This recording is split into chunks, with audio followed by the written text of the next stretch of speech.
que el invitado de hoy es un personaje grande.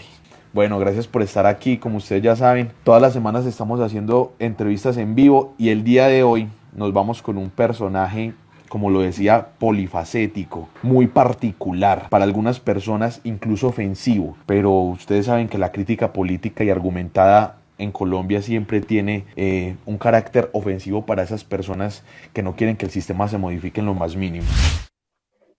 Ahí está el amante de los gatos. ¿Cómo se llama ese gato? ¿Cómo se llama ese gatico? Stalin. Stalin, ¿qué más pues? Vamos a ver si Stalin nos da las respuestas que necesitamos hoy duras. Arriba los pobres del mundo. De pie. Ey, pero me extraña que un periodista de ultraderecha tenga un gato que se llama Stalin. Es que es para tenerlo bajo mi dominio. Como nunca pudo tener Hitler a Stalin en Stalingrado. Lo tengo bajo mi dominio. Hombre, la Vete, gente que ya se canalla, está vete. conectando, la gente que ya se Ahí está se fue. conectando acá, que ya son más de 30. Déjenme decirles que hoy vamos a estar enfrente de un personaje polifacético, como ustedes lo están viendo. Un personaje derechista, amante de los gatos, disque abogado, disque periodista, pero bueno, en realidad es un manifestante social prófugo de la justicia, porque ahorita vamos a hablar de esa historia, ahorita vamos a hablar de esa historia. No se me alarmen, por favor. Pero bueno, en todo caso, el personaje que tenemos aquí es un cirquero, es un humorista por convicción y habla desde la manifestación social como precisamente una acción social y queremos enriquecer mucho eso, pero vamos a dividir Marica, esta ¿usted, entrevista usted, en usted va a dos entrevistar a partes. alguien más o esa presentación de quién es? Porque yo no sé quién es. Vamos a dividir esta entrevista en dos fases. Primero quiero entrevistar a Aquí Noticias, como ustedes lo ven ahí, peinadito con los rulos, así organizadito como nos gusta. Y después vamos a entrevistar al personaje que hay detrás de Aquí Noticias, porque es muy valioso, porque a ¿A mi pesar de gata? que porque al gato, le dicen el gato también si de pronto no sabemos, porque ese personaje, a pesar de estar en contra, por ejemplo, de los sistemas económicos que instauran personajes y grupos económicos como Sarmiento Angulo, fue entrevistado por la casa editorial El Tiempo, que es precisamente de Sarmiento Angulo, ahí está la contradicción. Entonces, vamos a hablar un poquito, pero aquí noticias, ¿qué más? ¿Cómo estás pues? Bien, bien, por aquí con los gatos, por aquí con los crespos, por aquí con la lluvia, taciturno, vegetariano, animalista. Bien, como todo medellinense, disfrutando de las mieles de un medio ambiente sano, de una ciudad tranquila, de una ciudad con control del Estado permanente, de una ciudad hermosa, una tacita de plata. ¿Y vos cómo estás? Bien, muy bien. Agradecido y contento de que estés aquí. Pero si vos ves a Medellín tranquila, ¿cómo ves a Colombia? Muy tranquila también. En Colombia lo bueno es que quienes tenemos el poder económico y el poder político manejamos los medios de comunicación, entonces el país puede estar vuelto mierda, pero mientras nosotros seamos los que decimos la verdad en los medios de comunicación, pues nadie va a creer que las cosas están mal, porque la gente la tenemos acostumbrada a que le crea más a lo que ve en la televisión o a lo que escucha en la radio que a lo que ven sus ojos al frente. Entonces así es muy fácil. Entonces Colombia, la maravilla, Colombia va muy bien. Hombre, vos ya que estás hablando de medios de comunicación, a mí me gustaría que me respondieras algo al respecto. Muchas veces en las manifestaciones te vemos hablando de RCN y de los medios tradicionales como algo a lo que debemos creerle a ojo cerrado. ¿Por qué crees que, o por qué consideras mejor que debemos creerle a los medios tradicionales como Noticias RCN a ojo cerrado? Yo te pregunto, ¿tú haces parte de la lista Forbes de los más ricos del mundo? No. Sarmiento Angulo sí, o Carlos Ardila Lula, o el Grupo Valor en el Grupo Santo Domingo. Ellos se Sí. hacen parte de la lista de los más ricos del mundo. Y como nos ha enseñado la historia, los ricos siempre dirán la verdad y siempre hablarán lo que los pobres quieran escuchar. Los ricos son los que nos salvarán. Esa tal lucha de clases, esa tal disputa de clases, esas tales teorías que dicen que hay diferencias sociales jamás. Porque recuerden que vivimos en un país donde por constitución todos tenemos igual dignidad, iguales derechos, igual derecho a la información, igual derecho a todo. Entonces el hecho de que un congresista, por ejemplo, se gane 30 millones de pesos o que los dueños de los medios de comunicación en Colombia sean los hombres más ricos del país, no quita nada que tú, cofradía, metiéndole ánimo, metiéndole coach, metiéndole buena energía y buena disposición, no seas capaz de salir adelante. Sal adelante. Te queremos adelante. Paulo Coelho, venceremos. ¿Vos crees en el coaching? Obvio, es que todo ¿Tenés tu está en propio nuestro coach? interior. Todo está en nuestro interior. En el momento en que tú te dices, debo salir adelante, tú sales adelante. El pobre es pobre porque quiere, el hambre es una situación mental. Y si nosotros decidimos mentalmente salir de la pobreza, el universo conspirará a nuestro favor para que todas nuestras circunstancias cambien y los planetas se alineen para salir de la pobreza. Ahorita mencionaste el poder político colombiano. Me gustaría entrar en esa materia. Cuando estaban las elecciones, Lástima que aquí solo entren los apellidos de siempre. Tú no puedes entrar, tu apellido es Santos o es Lleras, si no tienes esos apellidos, no puedes entrar en materia, qué pena. solamente Santos y Lleras. Y Uribe y buenas de esas. Bueno, entonces ahí trayendo también a colación el uribismo, decían en las elecciones presidenciales pasadas que si ganaba Gustavo Petro, Colombia se iba a convertir en Venezuela, pero en vista de que ganó Duque, muchas personas y muchas esferas critican la gobernabilidad y la forma en cómo está administrando el país y dicen que está peor que Venezuela. ¿Vos qué pensás sobre eso? Es que lo que yo creo es que en Venezuela decían que nos íbamos a volver como Venezuela porque iba a haber ataque a los medios de comunicación. ¿Cuándo en Colombia se ha visto que se ataque a la prensa libre? Nunca. Decían que nos íbamos a volver como Venezuela porque se iban a ir las empresas privadas. ¿Cuándo ha visto usted que con Iván Duque se vayan las empresas privadas? Decían que nos íbamos a volver como Venezuela porque iba a haber encarecimiento de los alimentos, iban a bajar los salarios. ¿Cuándo aquí, en estos años de glorioso gobierno de Iván Duque, usted ha visto que suceda eso?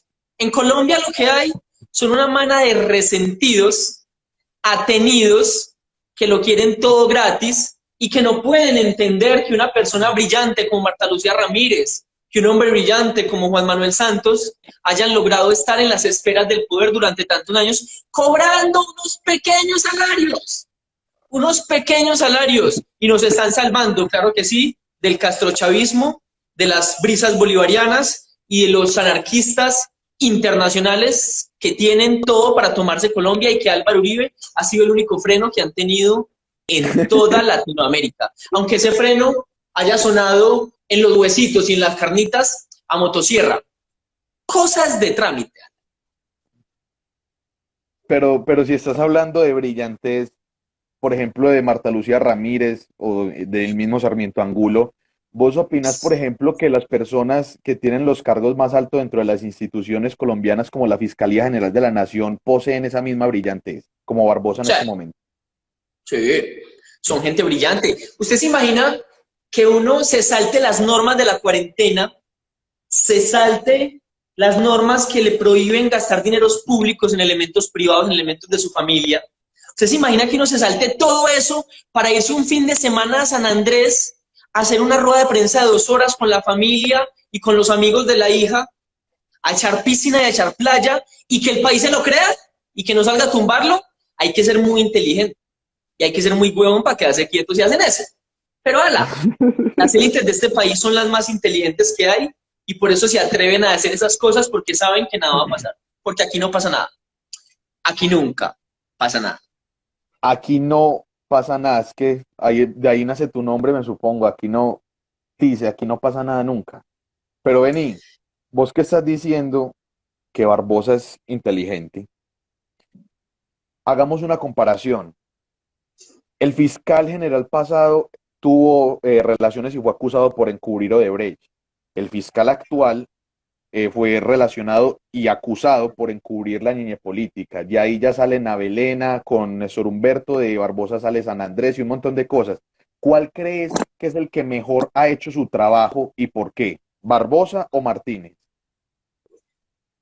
A mí Néstor Humberto Martínez me acabó de enviar un vaso con agua que me dijo que si me hacías ese tipo de preguntas, me lo tomara antes para refrescarme, antes de responder cualquier cosa, porque es necesario estar súper refrescado.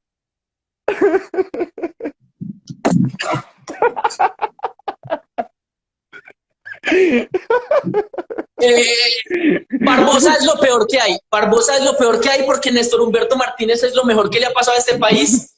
Con amor, niñito. Bueno, yo, yo quiero ir cerrando esta fase de la entrevista porque no quiero que proyectemos algo que de pronto las personas que están descontextualizadas dentro de la entrevista crean. Pero Marica, antes de cerrarla, esta era una entrevista con un fanático de gatos. Uno que puede hacer para no descontextualizar esa mierda. antes, antes de cerrar esta entrevista, quiero que aquí Noticias, este personajazo conocedor de los gatos y de la vida felina, me diga cuáles son los 5 periodistas que considera que más le aportan al país en este momento y por qué. Solo 5 periodistas que más le aporten al país. ¿Qué? Marica, mira, me puse los ojos azules.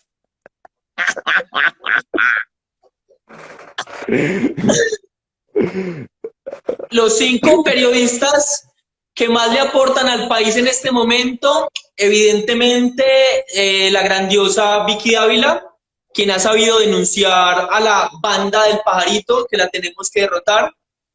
También la que más le aporta al país es Salud Hernández, que ha sabido construir un periodismo para reivindicar la memoria de ese gran hombre que fue Franco. También tenemos a Daniel Samper Pizano, un glorioso periodista que afirma que Gustavo Petro es igual a Iván Duque, que Gustavo Petro es igual a Uribe y que Gustavo Petro es igual a Guaidó. Daniel Samper, decídete. ¿Gustavo Petro es paramilitar o es guerrillero o qué? Decídete. También tenemos Luis Carlos Vélez, que por ahí lo mencionan, un sujeto muy bello, muy amable. Y también tenemos Hernández Cofradía para el Cambio, que también está en este grupo de periodistas que le informan al país en los mejores términos. Bueno, me alegra que ese reconocimiento, precisamente por eso te invitamos, ¿sí o qué? Sí, sí, es que vos sabes que ahorita me pasas, no sé si podemos decir eso, pero me pasas ahí una luca por colocarte en el nivel con los grandes periodistas de este país que me dijiste que el día que estuvieras, me faltó igual hacer una mención muy importante, pero es que es Sí. una mención que yo llevo en el corazón. Claudia Gurizati, si tú me contrataras para trabajar en NTN 24, yo estaría dispuesto a que mi cucharón se volviera una cuchara y como la Matrix se doblara para que juntos saliéramos de esta horrible realidad de castrochavismo que se quiere tomar este país y cambiáramos de una vez por todas la realidad. Claudia Gurizati, contrátame. ¿Preferís NTN NTN o 24, RCN? presente. NTN 24 y Hassan Nazar, es que hay mucho, en Colombia hay mucho periodista muy bueno. Se imagina, en Colombia está lleno de periodistas, no, unas joyas, unas lumbreras que nos regalan todos los días noticias importantes. Así como vos sos periodista. Yo soy un heredero de las mejores tradiciones de todos estos periodistas que te comenté, porque yo creo que este gobierno lo atacan mucho y si Iván Duque está invirtiendo 3.500 millones del presupuesto de la paz en redes sociales para mejorar su imagen, es que tiene muchas ganas de que lo queramos y por eso yo lo voy a defender gratuitamente. Gratuitamente porque Iván Duque merece todo en esta vida. Pero no hablemos entonces, hombre, aquí noticias de gratuidad. Hablemos más bien de gente que le ha aportado y ha producido en este país. Yo te voy a dar una serie de nombres, listo, para que los escuches por favor con atención. Y necesito que los posiciones en un top 3 en tanto consideres que el primero es el que más ha aportado para Colombia. Es decir, escalafón, tercer puesto, segundo puesto y primer puesto. Listo. Si pusiste atención a qué noticias, a la dinámica. Gato, no El que sé. más le ha aportado al país, primero, No, no, segundo y no. tercero, listo. Eso. Entonces, le voy a decir unos nombres, listo. Ahorita se los repito, pero entonces vaya ya mirando cuáles son los que usted va a posicionar en tercero, segundo y primer lugar. Bolillo Listo. Gómez, Ardila Lule. Bolillo Gómez le aporta. Ah, ya, seguí. Listo, ya entendiste la dinámica. Sí. Listo. Bolillo Gómez, Ardila Lule, George Bush, Julio Mario Santo Domingo, Jerónimo Alberto Uribe, hijo del expresidente Álvaro Uribe, Donald Trump, Maluma, Luis Carlos Sarmiento Angulo, Federico Engel. El que menos le ha aportado, evidentemente, es Federico Engels. ¿En qué le ha aportado esos análisis de Federico Engels al país? Pero necesito tres Yo creo que puestos. Necesito tres en puestos. 3 puestos de los que más le han aportado, Eso, el tercero, el segundo, volveme, el primero. Y me decís el porqué. volvémelos a ¿Listo? leer. Otra vez. Bolillo Sí. Gómez, Ardila Lule, George Bush, Julio Mario Santo Domingo, Jerónimo Uribe, hijo menor del expresidente Álvaro Uribe, Donald Trump, Maluma, Santo Domingo o Engels. En el tercer puesto, voy a, Se voy los a, anoto. voy a, marica, el cucharón es una lámpara.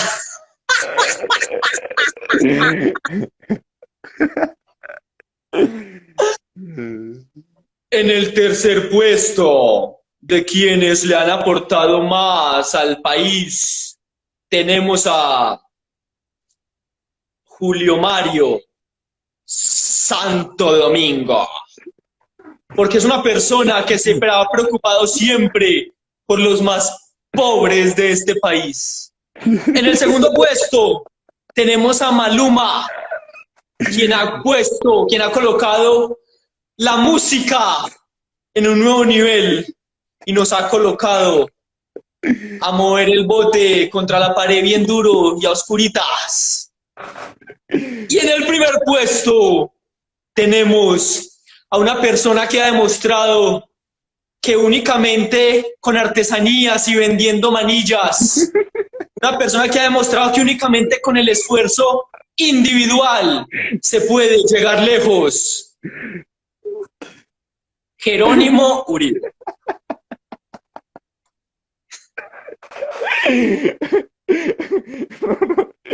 No, este Quirotiza no me. Es un personaje muy bravo. Marica, yo no sabía que se podían poner filtros en los llamados.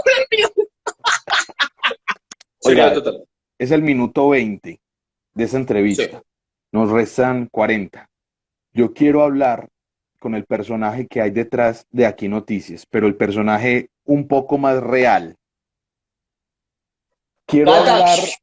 Stalin. Pero no con Stalin, no, gatos comunistas no me traiga para acá, por favor. Quiero hablar con el ser humano que hay detrás de ese corbatín. Ay, marica, es una cosa muy linda. Con el ser humano que hay detrás del corbatín. Bueno, no sé si de pronto sí esté, porque eso es casi que...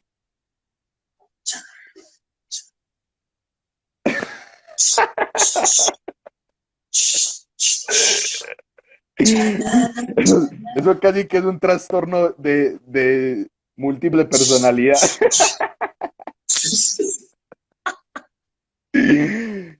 Vení, vos tenés un trastorno de múltiple personalidad. No, yo lo que tengo es una aburrición tremenda con este país que lo aburre a uno todos los días y hay que salirse del tedio que causa tanta muerte y tanta mierda en este país y hay que conseguir algo. Allá me van a dar 10 tokens. 29, van 30. El patina a la cámara.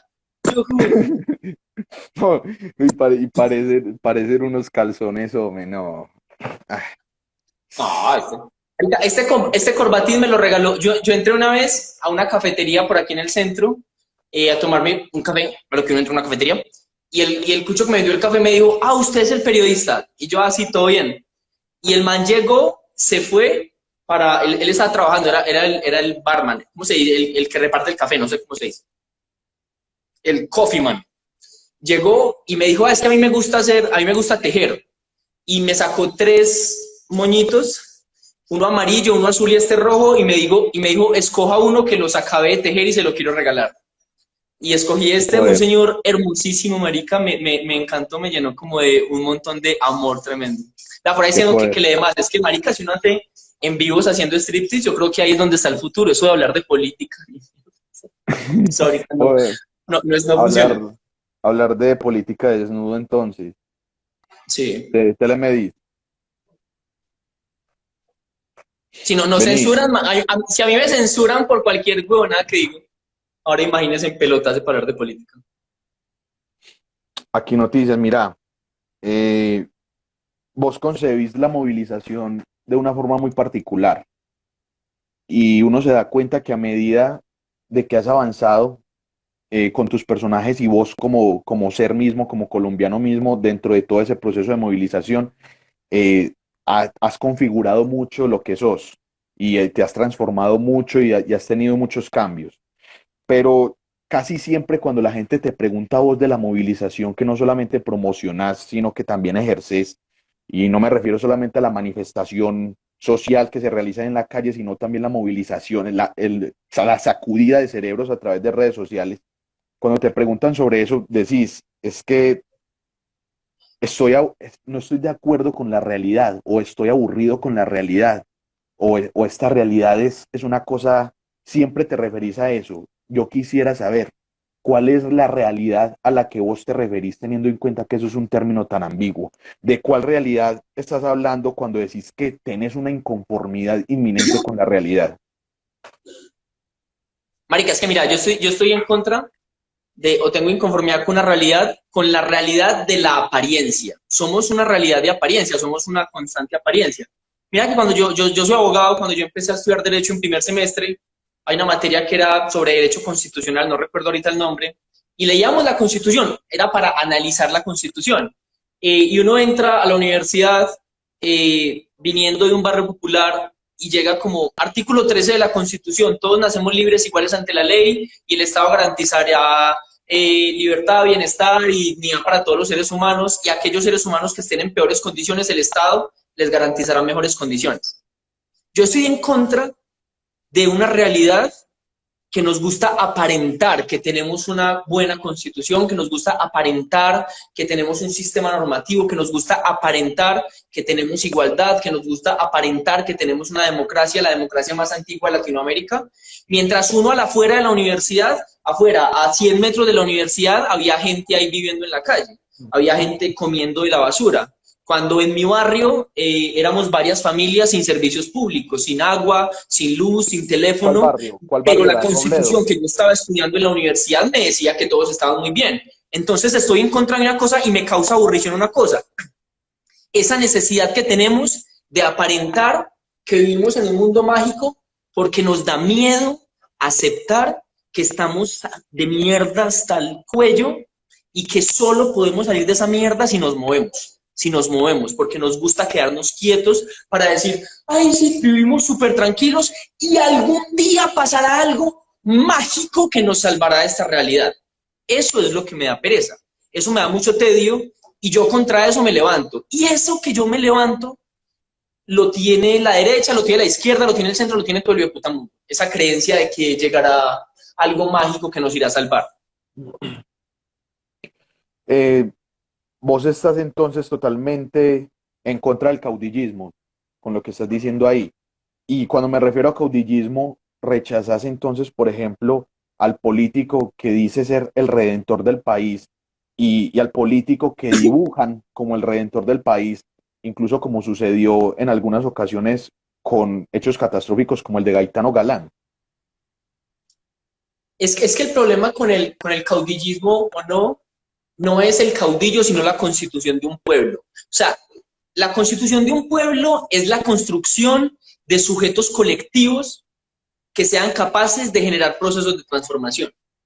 Sin lugar a dudas, en un país de 50 millones de habitantes, en un mundo de 7.000 millones de habitantes, que creo que somos ya, Sí, hay personas que en esos colectivos resaltan y son capaces de pronto de entender un poco mejor las olas sociales y decir, vamos para allá, vamos para acá, o incluso personas que en contra, tengo un pelo aquí parado, personas que en contra del sentido común reaccionario de la sociedad en un momento determinado son capaces de decir, no estoy a favor de lo que la mayoría de la sociedad piensa porque hay caminos distintos. A mí me gusta la gente así, a mí me gusta la gente que es capaz, que no está pensando en que sus pasos satisfagan las mentalidades de la gente que vive con él, de la gente de sus coterráneos, de sus contemporáneos. A mí me gusta la gente que es capaz de salir de ese molde que le dio la historia, de desobedecer para ser capaz de transformar la historia, porque si nosotros únicamente obedecemos lo que nos dijo el pasado, jamás vamos a construir nada distinto.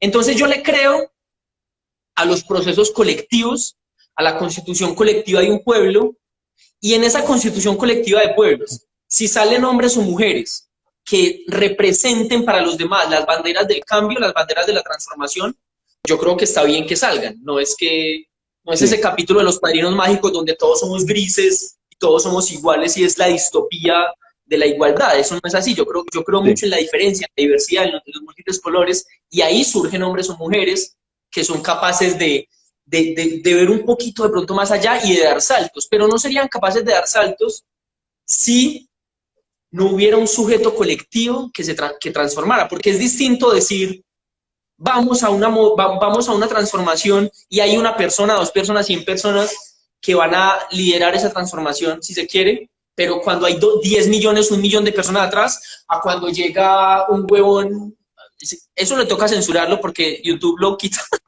un huevón que dice, no, yo me inventé el mundo y ya todos me tienen que hacer caso porque el mundo soy yo. Yo creo yo creo que eso es peligroso, pero en los momentos en los que ha habido en Colombia caudillos es porque han habido también pueblos que los han agitado. Estoy pensando en Gaitán, estoy pensando en la experiencia de pronto con Carlos Pizarro, estoy pensando en lo que podría hacer Gustavo Petro, que Gustavo Petro tiene una capacidad política individual tremenda, pero Gustavo Petro también está determinado por la agenda de movilización, por la gente que está detrás empujándolo. Por eso a mí me molesta mucho cuando los seguidores de Gustavo Petro, como que, por ejemplo, yo le critiqué a Petro, me estoy saliendo del tema, pero a Petro, por ejemplo, Petro votó a favor de la OCDE, del ingreso de Colombia al Club de los Países Ricos, que para mí me parece una decisión horripilante. Y Petro la justificó en Twitter diciendo que el Club de los Países Ricos.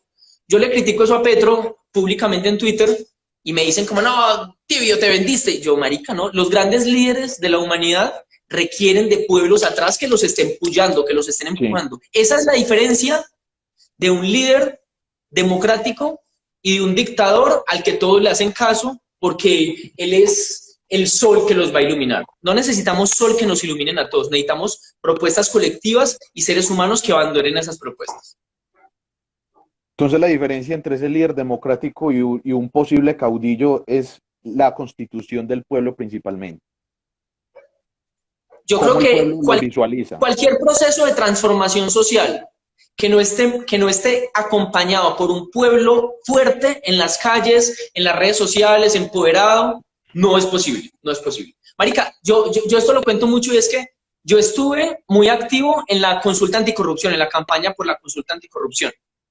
En esa consulta me monté en carros con varios congresistas, porque estaban haciendo campaña, yo también, todo bien. Marica, estar en esos carros con esta gente es como que llegas ahí, tenés un conductor, tenés un guardaespaldas, tenés aire acondicionado, tenés un salario hiper mega grande, comparado con el resto de la población, gigantesco la diferencia. A toda parte que llegas la gente es como lamiéndote las botas, la gente es tratándote como una salamería.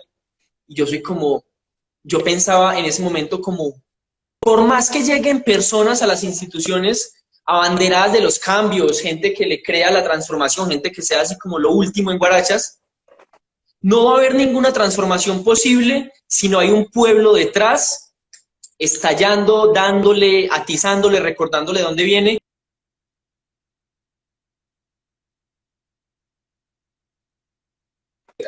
Hay minorías constituidas, por ejemplo, los partidos políticos son minorías constituidas.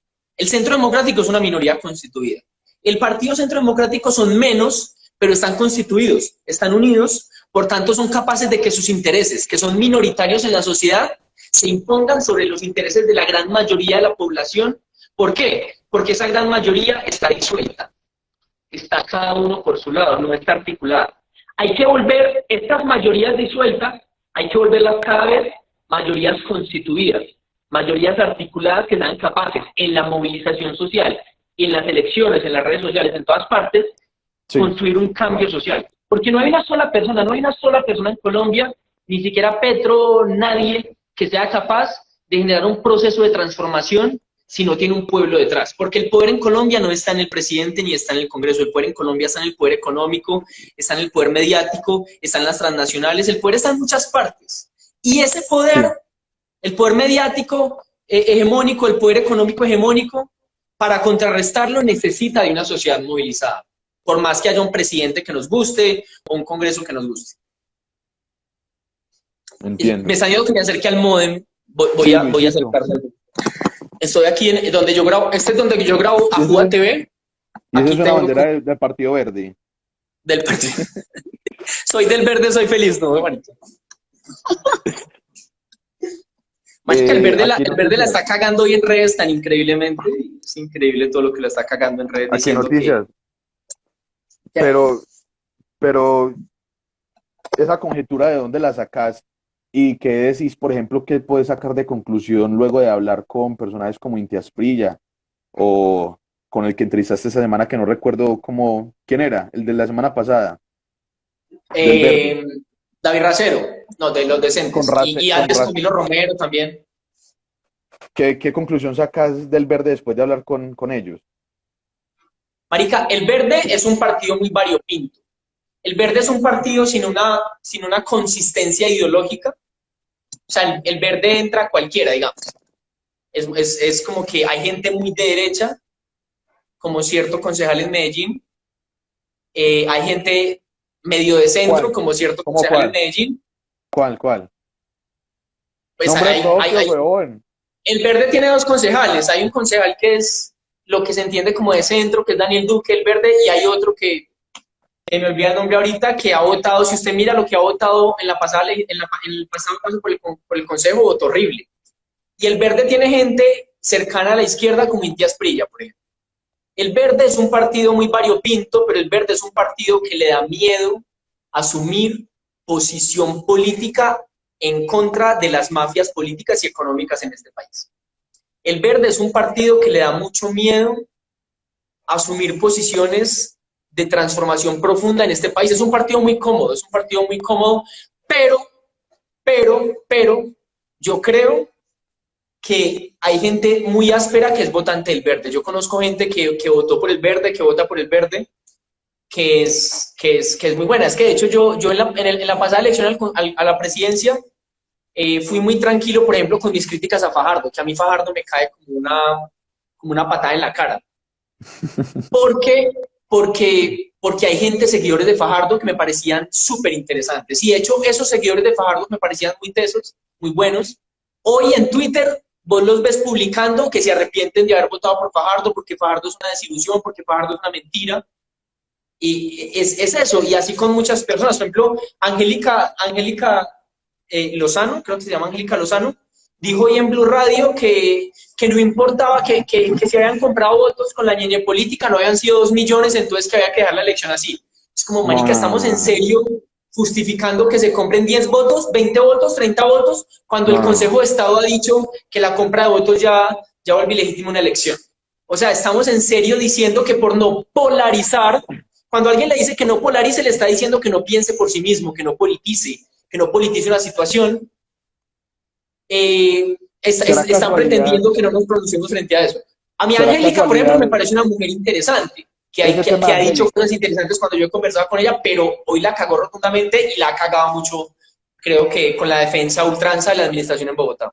Ese tema de Angélica Lozano es criticada, por ejemplo, por la relación que tiene con Paloma Valencia. ¿Vos qué decís de ese tipo de relaciones y cómo pueden incidir en la ideología política de alguien o en las decisiones políticas de alguien? ¿Será que eso sí es un poco de crítica? ¿Será que eso puede decir que ella hace parte de esa apología de las políticas de derecha al mismo tiempo en que es amiga de Paloma Valencia? ¿Hay gato encerrado ahí o qué crees vos de eso? Más que en la política hay como muchos marcos de definición. Hay un marco de definición que es la izquierda y la derecha. Sí, Hay otro marco de definición que es como el arriba y el abajo, los que tienen capital económico y los que no tienen capital económico. Incluso hay marcos de definición, los que tienen capital cultural y los que no tienen capital cultural. Por ejemplo, vos y yo tenemos determinado capital cultural porque fuimos a la universidad, capital académico, y eso hace que ocupemos un lugar en la sociedad. Y hay personas que no tienen ese capital, que no han accedido a ese capital, que hace que ocupen un lugar en la sociedad, y eso hay que entenderlo. Yo creo que Angélica, en su amistad con Paloma, lo que intenta es una... Las dos intentan algo. Paloma Valencia es precandidata presidencial por el Centro Democrático y Paloma Valencia quiere ser presidenta de Colombia. Paloma Valencia es nieta del expresidente Valencia, que en el 63-64 bombardeó Marquetalia y dio nacimiento a las FARC, unos campesinos, unos 14 primos que estaban exigiendo condiciones de vida digna en el campo, y los bombardeó, dando nacimiento a las FARC. Paloma Valencia es hija de esa historia, pero Paloma Valencia en este momento quiere mostrarse como la conciliadora del uribismo, porque el uribismo sabe que va a buscar un candidato que sea conciliador de las posiciones extremas para no polarizar, porque sabe que el país lo van a dejar tan vuelto mierda que una respuesta radical hacia la izquierda es posible. Entonces están tratando de construir un candidato, una candidata que no polarice y que sea una candidata de unidad nacional. En esa candidatura, por ejemplo, está Paloma Valencia. En esa candidatura, por ejemplo, Fico. va a estar posiblemente Sergio Fajardo. O Fico. Entonces, y Fico. Entonces, por eso, en ese orden de ideas, a Paloma Valencia le interesa juntarse con Angélica. Y a Angélica le interesa juntarse con Paloma dentro de la apuesta de la participación política de las mujeres, porque Angélica lo ha dicho, independientemente del partido político en el cual estén, las mujeres son minoritarias en la política, entonces las mujeres son excluidas, tanto en el Centro Democrático, como en el Polo, como en el Verde, como en la Colombia Humana, y eso se puede constatar en los números, eso se Sí. puede constatar de muchas maneras. La pregunta que uno se hace, que yo le haría a Angélica, es si la Sí, exclusión política de las élites la lleva a juntarse con ella, porque esa exclusión política que yo creo de las mujeres también parte de la exclusión política histórica de las élites, que las élites han propiciado en Colombia, pero esa es la estrategia que yo creo que usa tanto Angélica como Paloma, y por eso es que se juntan. no, y hay algo, pero hay algo peor ahí, porque esa exclusión política, que precisamente es la que fomentan las mujeres con la que Angélica Lozano de pronto puede unirse, también de alguna u otra forma hace que esas mismas mujeres, que son la representación de la política de la mujer colombiana, excluyan a las mujeres. Como por ejemplo Marta Lucía Sí. Ramírez con el comentario machista que hizo el otro día en el programa de Iván Duque. Pero vení, aquí no. Yo quiero ahí que hablemos acá brevemente un poquito de vos. Yo quiero que hablemos un poquito acá de vos brevemente. Nos quedan nada más 20 minuticos, entonces vamos a darle. Vale. Vos ahorita mencionaste que por allá en el tercer semestre de Derecho viste Derecho Constitucional y analizaron la Constitución. Fue en el tercer semestre, ¿cierto? A mí me Yo qué gustaría sé, saber, a mí, al principio. a mí me gustaría saber por qué eh, has hecho de la profesión que estudiaste como el derecho, por lo menos a primera vista, algo más de segundo plano que énfasis o esencia laboral de tu vida, porque el derecho ha pasado a no formar parte fundamental de tu vida laboral o de tu vida cotidiana y ha sido relegado un poco, ya sea por la manifestación social, por el activismo, por todo el oficio que estás haciendo en este momento, pero ¿por qué el derecho ha sido relegado a cierto punto en tu vida después de haberlo estudiado y haber adquirido diferentes formas de pensar gracias a eso? Hay un artículo del padre Giraldo, se me olvida el nombre, el padre que estaba en la comunidad de paz de San José de Apartador, que era uno de los líderes de la comunidad de paz de San José de Apartador. El padre Giraldo, se me olvida el nombre, es un jesuita muy bello.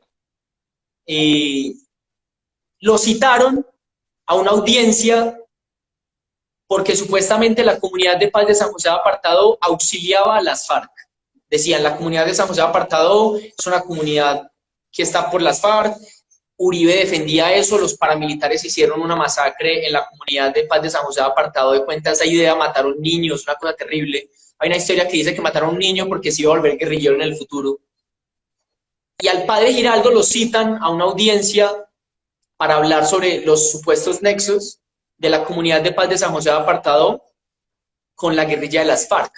Y el padre Giraldo decide no ir a esa audiencia y le manda una carta al juzgado planteándole una objeción de conciencia frente al sistema judicial en Colombia. Él dice, yo no creo en el sistema judicial colombiano porque es un sistema imparcial. Yo no creo en el sistema judicial colombiano porque beneficia a los ricos. Yo no creo en el sistema judicial colombiano porque beneficia a los criminales y a los genocidas que han dañado a este país. Yo no creo en el sistema judicial colombiano, dice el padre Giraldo, porque atenta contra la justicia. Y saca una reflexión hermosa, marica. Saca una reflexión hermosa. Y él dice, el objetivo del derecho es la justicia. Si no hay justicia, no hay derecho. Entonces, estudiantes de derecho, abogados, luchen por la justicia, no luchen por nada distinto a ella. Que es la misma reflexión del texto de El deber de la desobediencia civil de Henri David Thoreau. Thoreau dice, ¿por qué habré yo de defender unas normas que no van con la justicia? El único objetivo del derecho es la libertad y el bienestar colectivo, dice Thoreau en algún pasaje.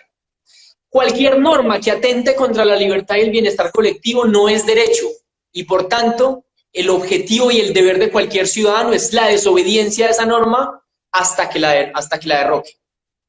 Yo creo que el derecho va mucho más allá de ir a audiencias y de aplicar leyes, que es muy importante. Eso es súper importante y yo todavía no me deslindo totalmente del derecho, de ese tipo de derecho. El derecho es muy importante. Pero el derecho te puede llevar a aplicar las normas, a ser un agente intermediario en la aplicación de las normas, que está muy bien y para eso hay abogados, o te puede llevar a la pregunta del porqué de la norma, a la pregunta de por qué las normas del derecho civil en Colombia han legitimado que a los campesinos les hayan quitado la tierra, mediante títulos falsos y mediante el conflicto. Sí. ¿Por qué el derecho penal legitima que las cárceles en Colombia estén llenas de pobres cuando los mayores criminales de este país están en el poder?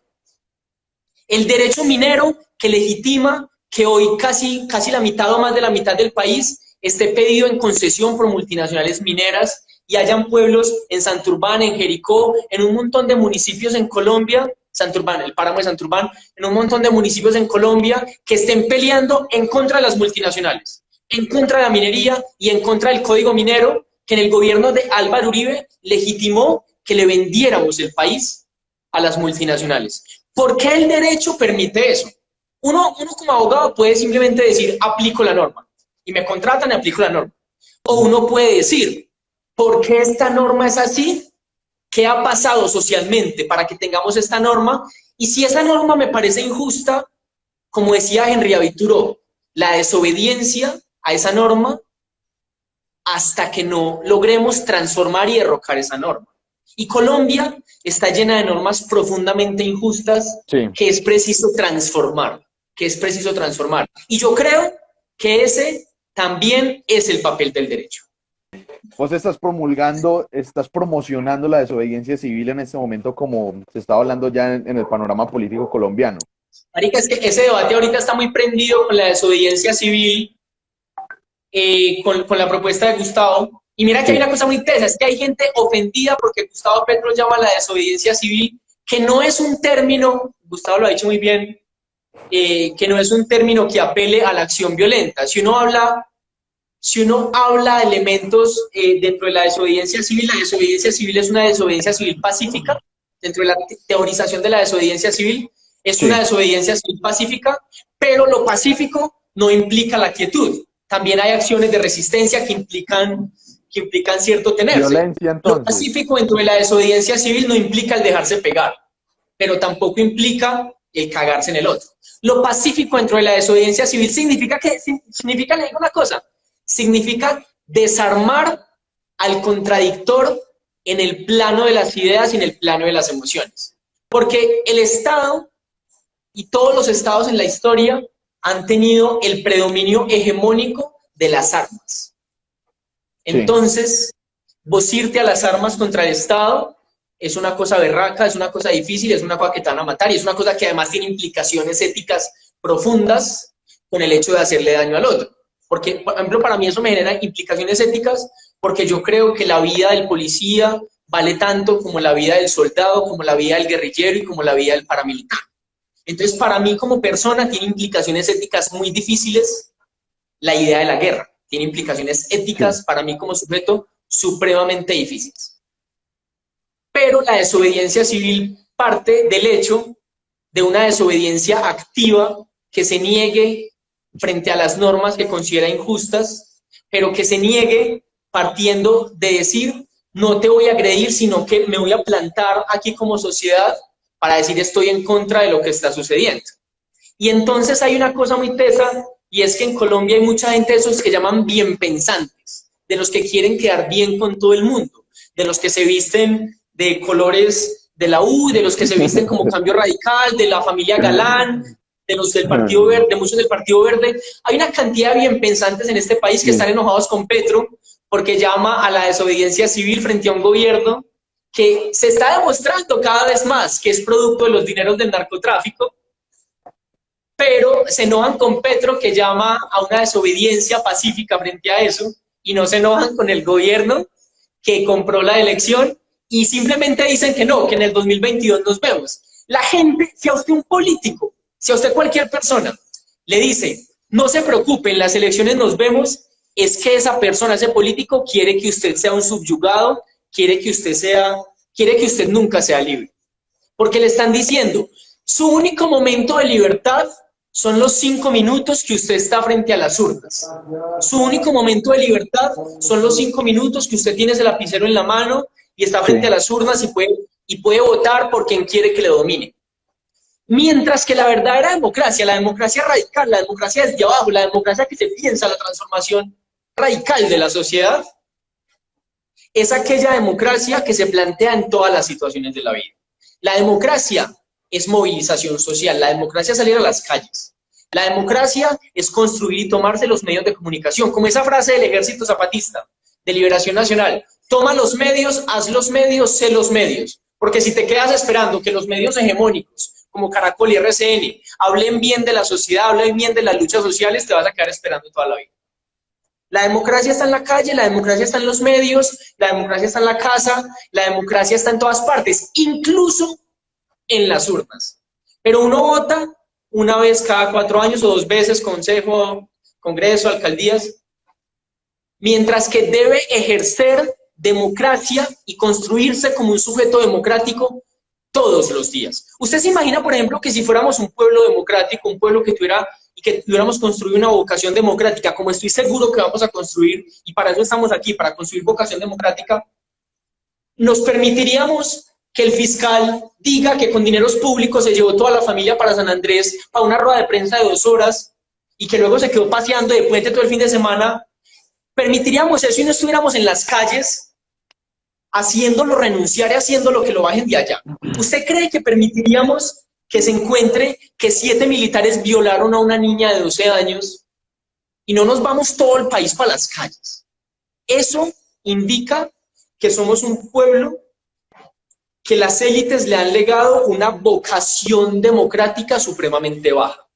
Y en ese punto también tenemos que desobedecer. A todos aquellos que nos dicen, no, en las elecciones los puede castigar, en 2 años lo castiga. Quédese 2 años a sabiendas de que es un gobierno ilegítimo, un gobierno comprado con dineros de los narcotraficantes, un gobierno que no protege la vida, un gobierno que no protege el bienestar, un gobierno que no protege la dignidad de las personas, porque en 2 años ya veremos. Y en 2 años se activan las maquinarias electorales, en 2 años compran votos, en 2 años todo para la mierda, y así seguimos, postergándonos y postergándonos como pueblo. Yo les digo, voten. Yo voto desde que tengo cédula y cada votación ha sido un aprendizaje, cada votación ha sido reflexionada, pero quien crea que votar cada 4 años es tener vida democrática es como aquel que cree que follar cada 4 años es tener vida sexual. Y cada quien verá cada cuánto folla. Pero la vida democrática es otra cosa a votar cada 4 años, como nos están diciendo hoy los bienpensantes de todos los colores y de todos los pelambres en Twitter. Pero con ese vistazo utópico que le estás dando a la democracia, ¿vos crees que en el mundo en este momento hay algún estado verdaderamente democrático? Marica, en Islandia, que es un país muy pequeño, Sí. llegó la crisis económica del 2008. En el 2008, el Fondo Monetario Internacional, a partir de la crisis de la burbuja inmobiliaria, que se demostró que las fuerzas financieras, los banqueros, estaban aprovechándose de la gente que no tenía casa para prestarle intereses muy bajos y luego quitarles todas las casas, y se quedaron las casas sin gente y la gente sin casas. En ese momento que estalló la burbuja inmobiliaria en toda Europa y en Estados Unidos primero y luego en Europa, el Fondo Monetario Internacional le recetó a los países que estaban en crisis una serie de ajustes para bajar salarios, bajar pensiones, para quitarle derechos a la gente, para hacer una cantidad de cosas. Todos los países que se les recetaron eso, todos siguieron al pie de la letra eso. ¿Qué significó eso? Quitarle salarios a la gente, que aumentara la pobreza, que aumentara la miseria, que aumentara todo. Y además, que los milmillonarios, que los multimillonarios se volvieran más milmillonarios y más multimillonarios. Le digo, ¿qué país no sigue esa receta?